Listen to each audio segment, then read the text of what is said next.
Alfonso Thomas and the Somerset opening batsman threatened to turn the LV County Championship match at Hove on its head until Sussex grabbed 4 late wickets to wrest the control back.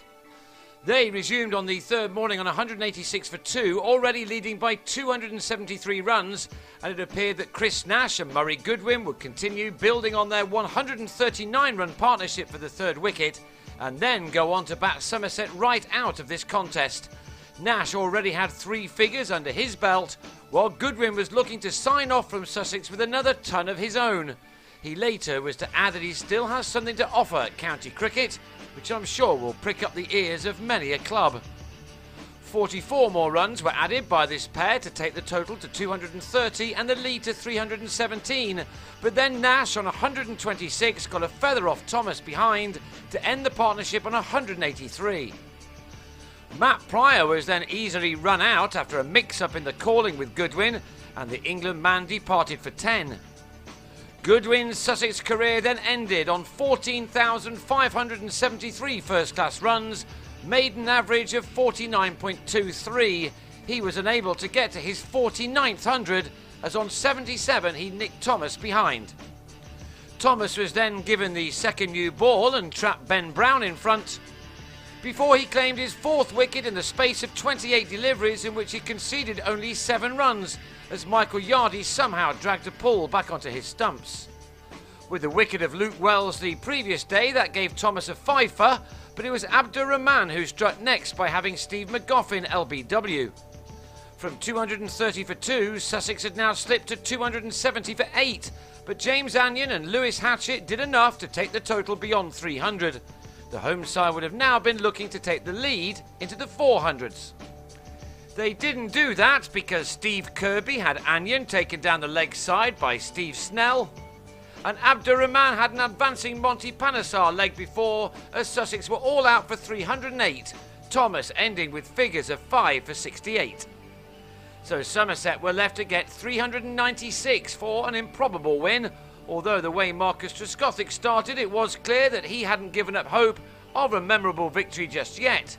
Somerset would love to finish this season on a high to say farewell to their long-serving director of cricket, Brian Rose. Anyon thought he had got Trescothick before he'd done too much damage, but the batsman had just got a tiny bit of bat on this quick Yorker.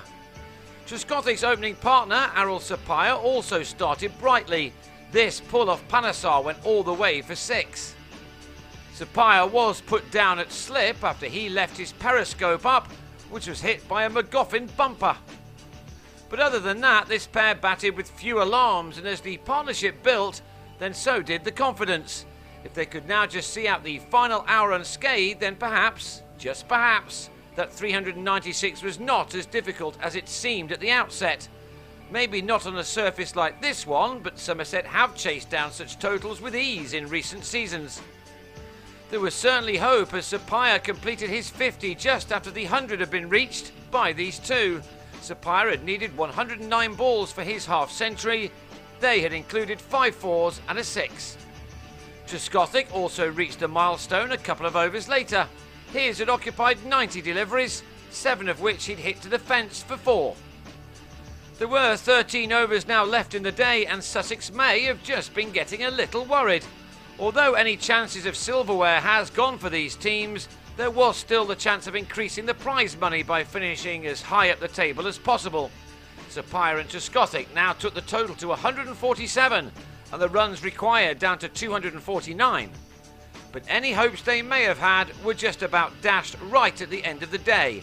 On 71, an advancing Trescothick was beaten and bowled by Panesar. Sapaya then followed in the next over, nicking the magnificent McGoffin to Pryor, who clung on at the second attempt. Sapaya was out for 70. Chris Jones then made his mind up too late and was bowled by McGoffin, who 2 balls later had Kirby caught at short leg by Nash. McGoffin ended the day with figures of 3 for 15 from 14 impeccable overs. And thanks to him, Somerset now have a mountain to climb. They'll go again on the final day on 155 for 4, with James Hildreth and Alex Barrow at the crease. They still need a further 241 runs to win.